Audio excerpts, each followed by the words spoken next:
ইন্না আনজালনাহু ফি লাইলাতিল কদর, আমি নাজিল করেছি কোরআনকে কোথায়? কদরের রাতে। ওয়া মা আদরাকা মা লাইলাতুল কদর, হে নবী আপনি কি জানেন লাইলাতুল কদর কি? লাইলাতুল কদরি খায়রুম মিন আলফি শাহর, হাজার মাসের চাইতে উত্তম। আসুন আমরা জেনে নেই 2025-এ লাইলাতুল কদর আমরা কিভাবে উদযাপন করতে পারি এবং লাইলাতুল কদরে আমাদের আমলগুলো কি থাকবে।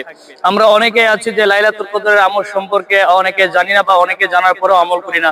এটা এমন একটা দামি রাত যে রাতে আল্লাহ তাআলা লাইলাতুল কদরের রাতে আল্লাহ তাআলা কোরআনুল কারীম নাজিল করেছিলেন। এই এত দামি একটা রাত, এত দামি একটি রাত পাওয়ার পরেও যারা এই রাতে আমরা আমল করতে পারি না, আমার মনে হয় তাদের চেয়ে দুর্ভাগা আর কেউ হইতে পারে না। এজন্য আসুন আমরা সবাই মিলে লাইলাতুল কদরের আমল জানি, লাইলাতুল কদরের আমল জেনে সেটা আমরা যথাযথভাবে আদায় করি। ইনশাআল্লাহ আমাদের দুনিয়াও কামিয়াবি হয়ে যাবে, আমাদের আখিরাতটা সুন্দর হয়ে যাবে। তো চলুন কথা না বলে আমাদের ভিডিও শুরু করা যাক। ইন্না আনজালনাহু ফি লাইলাতিল কদর, আমি নাজিল করেছি কোরআনকে কোথায়? কদরের রাতে। ওয়া মা আদরাকা মা লাইলাতুল কদর, হে নবী আপনি কি জানেন লাইলাতুল কদর কি? লাইলাতুল কদরি খায়রুম মিন আলফি শাহর, হাজার মাসের চাইতে উত্তম। তানাজ্জালুল মালায়েকাতু ওয়ার রূহ, এই রাতে নাজিল হন, অবতীর্ণ হন কারা? ফেরেশতারা এবং জিবরাইল আলাইহিস সালাম। বিইذনি রাব্বিহিম মিন কুল্লি আমর, মিন কুল্লি আমর মানে এখানে এক বছরের নতুন যে তাকদীর, এই তাকদীরটাকে নবায়ন করা হয় সবে বরাতে না, সবে কদরে। আর সালামুন হিয়া হাত্তা মাতলাইল ফজর, ফজর পর্যন্ত খালি শান্তি আর শান্তি। তার মানে কদরের রাতে কোরআন নাজিল হয়েছে। আর কদরের রাত কোন মাসে? রমাদান মাসে। কোন দশকে? শেষ দশকের কোন কোন রাত হতে পারে? মাশাআল্লাহ 21, 27, 21, 23, 25, 27, 29, এর মধ্যে যে কোনো একটা। ওই যে বলে 27-এই হবে, হতেই হবে। 21, 23, 25, 27, 29 যে কোনো এক রাতে হতে পারে। আল্লাহ পাক আমাদেরকে লাইলাতুল কদর পড়ার তৌফিক দান করুন এবং যুবকদের যৌবনে আল্লাহ পাক বেশি বেশি রমজান দান করুন, বেশি বেশি লাইলাতুল কদর দান করুন। আগেকার উম্মতের হায়াত লম্বা ছিল, তাই তারা অনেক সময় পেত ইবাদত করা। আমাদের যেহেতু একটা শর্ট, এই কারণে আল্লাহ রাব্বুল আলামিন আমাদেরকে এরকম উৎসবের কিছু সিজন দিয়েছেন, ইবাদতের সিজন দিয়েছেন। যেমন লাইলাতুল কদর, এক রাত ইবাদত করবেন, হাজার মাস ইবাদতের চাইতে উত্তম হবে ইনশাআল্লাহ। আল্লাহ রাব্বুল আলামিন আমাদের সবাইকে বেশি বেশি নেক আমল করার তৌফিক এনায়েত করুন। এখন আল্লাহ পাক বলছেন কোরআন নাজিল করেছি লাইলাতুল কদরে। লাইলাতুল কদর হচ্ছে রমজান মাসের শেষ দশক, তার মানে রমাদান মাসে কোরআন নাজিল হয়েছে। তাহলে রমাদান মাসের সবচেয়ে ইম্পর্টেন্ট বিষয় কি ভাই? কোরআন নাজিল হওয়া। কোরআন এখন কোরআন নাজিল হওয়ার পর কি হয়েছে? উত্তর, কোরআন নাজিল হওয়ার পর মাত্র 23 বছরের ব্যবধানে, কত বছর? মাত্র 23 বছরের ব্যবধানে একটা আইয়ামে জাহেলিয়াত মানে আবু জেহেলের সমাজ মুহাম্মদ সাল্লাল্লাহু আলাইহি ওয়াসাল্লামের সমাজে পরিণত হয়েছে। বলি আল্লাহু আকবার। আবু জেহেলের সমাজ মানে কি? যে সমাজে শিরকে ভর্তি ছিল, কি ছিল? এখন নাই? মুসলিম অমুসলিম উভয় সমাজে শিরক নাই। বহু মুসলিম কবর পূজা করে কিনা, মাজার পূজা করে কিনা, আছে না এগুলা? আপনাদের এলাকায় আছে কিনা আমি জানি না। আমি বহু জায়গায় ঘুরে আসি বাংলাদেশের, বাপরে বাপ। এবং কোন কোন জায়গায় তারা এত বেশি শক্তিশালী, বলতে গেলে কল্লা কাটি ফেলা যাবে, মাথা খারাপ। যাক, আল্লাহ পাক আমাদের সবাইকে সর্বপ্রকার শিরক থেকে বাঁচিয়ে রাখুন। আমিন। কবরের সাহিত্য ব্যক্তি আমার কোনো কল্যাণ অকল্যাণ করতে পারবে?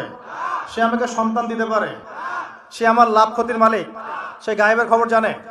তাহলে পরকালে আমাকে পুলসিরাত পার করে দিবে? পরকালের শাফায়াতের যে বিষয়গুলো আছে এগুলো কি? এগুলো হচ্ছে আল্লাহ পাকের অনুমতি ক্রমে তারা করবেন। আল্লাহ পাকের অনুমতি ক্রমে শহীদগণ সুপারিশ করবেন। কার অনুমতিতে? অনেক আলেম ওলামাও করবেন। হাফেজে কোরআন, এই যে হাফেজে কোরআন যাদেরকে পাগড়ি দেওয়া হলো, তোমরা আমাদের জন্য দোয়া করিও, তারাও কিন্তু সুপারিশ করবে। নবীগণ, নবী সাল্লাল্লাহু আলাইহি ওয়াসাল্লাম করবেন। এটা কি নিজের ইখতিয়ার না আল্লাহর অনুগ্রহ? কোনটা? এটা আল্লাহ পাকের অনুগ্রহ। সো আকীদা স্পষ্ট রাখবেন। এরপরে আসেন, তো যেটা বলছিলাম প্রিয় ভাই, আবু জেহেলের যুগ মানে কি? শিরকে ভর্তি। আবু জেহেলের যুগ মানে সুদে ভর্তি সমাজ। আবু জেহেলের যুগ মানে হচ্ছে মাদকে ভর্তি সমাজ। আবু জেহেলের যুগ মানে মেয়েদের অবমাননা। আবু জেহেলের যুগ মানে গোত্রীয় হানাহানি। এগুলো ছিল আবু জেহেলের যুগ। এখন এই সমস্যাগুলো এই বিশ্বে আছে কিনা? তাহলে এই বিশ্বের প্রেক্ষাপটেও কোরআন নাজিলের সেই মর্ম চলবে কি চলবে না? একই বিষয় না? আবু জেহেলের যুগে যা ছিল এই বিশ্বে আমরা তাই দেখছি। আবু জেহেলের যুগে লাইলাতুল কদরে কোরআন নাজিল হয়েছে রমজান মাসে, তার মানে এখনো সেই একই হক আদায় করতে হবে কোরআনকে কেন্দ্র করে। কথা ঠিক কিনা? তাহলে এখন প্রশ্ন হচ্ছে কিভাবে করব, কিভাবে আমরা এখনকার জাহেলিয়াত গুলো দূর করে মুহাম্মাদের সমাজ প্রতিষ্ঠা করব। এটা ইম্পর্টেন্ট কিনা? রমজানের সবচেয়ে ইম্পর্টেন্ট বিষয় হচ্ছে কোরআন নাজিল হওয়া। আর কোন কোরআন? যেই কোরআন শুধু তেলাওয়াত করা হয় নাই, যেই কোরআন দিয়ে সমাজ পরিবর্তন করা হয়েছে। আল্লাহ পাক বোঝার তৌফিক দান করুন। আমরা কি চাই কোরআন দিয়ে সমাজ পরিবর্তন হোক? চাই কি? 6টা কাজ করতে হবে, রাজি আছি? 6টা কাজ করতে হবে, রাজি আছি? যদি কাজ না করতে পারেন তাহলে অহেতুক খালি ঠিক বেঠিক বলে লাভ নাই। রাজি আছেন কিনা? 1 নাম্বার, প্রত্যেককেই আল কোরআন তেলাওয়াত করা শিখতেই হবে। রাজি আছেন? এমন একজন সাহাবী আপনি দেখাতে পারবেন না যিনি কোরআন তেলাওয়াত করতে জানতেন না। একজন সাহাবী দেখান আমাকে, তিনি কোরআন তেলাওয়াত করতে পারতেন না। পারবেন? তার মানে শুধু কোরআনের আলো ঘরে ঘরে জ্বালো এই স্লোগান দিয়ে সমাজ পরিবর্তন হয় নাই। কোরআনের হক আদায় করেছেন বিধায় হয়েছে। আমরা কি রাজি আছি কোরআন তেলাওয়াত করা শিখবো ইনশাআল্লাহ? একজন ব্যক্তি বাকি থাকবেন না যিনি কোরআন তেলাওয়াত করতে পারেন না, এমন একজন ব্যক্তি বাকি থাকবেন না ইনশাআল্লাহ। রাজি আছেন? যার বয়স 70 হয়ে গেছে আপনিও কায়দা নিয়ে বসবেন ইনশাআল্লাহ। আপনার বয়স 80 হয়ে গেছে তাও কায়দা নিয়ে বসবেন ইনশাআল্লাহ। ওর পড়তে পড়তেই মৌত হয়ে যায় তাও সমস্যা নাই। রাজি আছেন? কোরআনের হক আদায় করতেই হবে, আদারওয়াইজ এভাবে সমাজ পরিবর্তন হবে না। আবেগ দিয়ে, স্লোগান দিয়ে, জনস্রোত দিয়ে কোনো কাজ নাই। জনস্রোত দিয়েও কোনো কাজ নাই। কাজের মানুষ দরকার। কি দরকার? কাজের মানুষ দরকার। আপনি পঙ্গপাল দিয়ে কি করবেন? অ্যাক্টিভ কাজের মানুষ দরকার। দরকার কি না? শিক্ষিত যোগ্য মানুষ দরকার। অতএব আগে কোরআন পড়া শেখেন। আল্লাহ পাক তৌফিক দান করুন। আমি দোয়া করি আল্লাহ পাক আমাকে এবং আপনাদের সবাইকে নিয়মিত কোরআন তেলাওয়াত করার তৌফিক দান। 1 নাম্বার, কোরআনের সাথে কোরআন নিয়ে গবেষণা করতে চান, আগে কোরআন তেলাওয়াত বাড়াতে হবে। তেলাওয়াত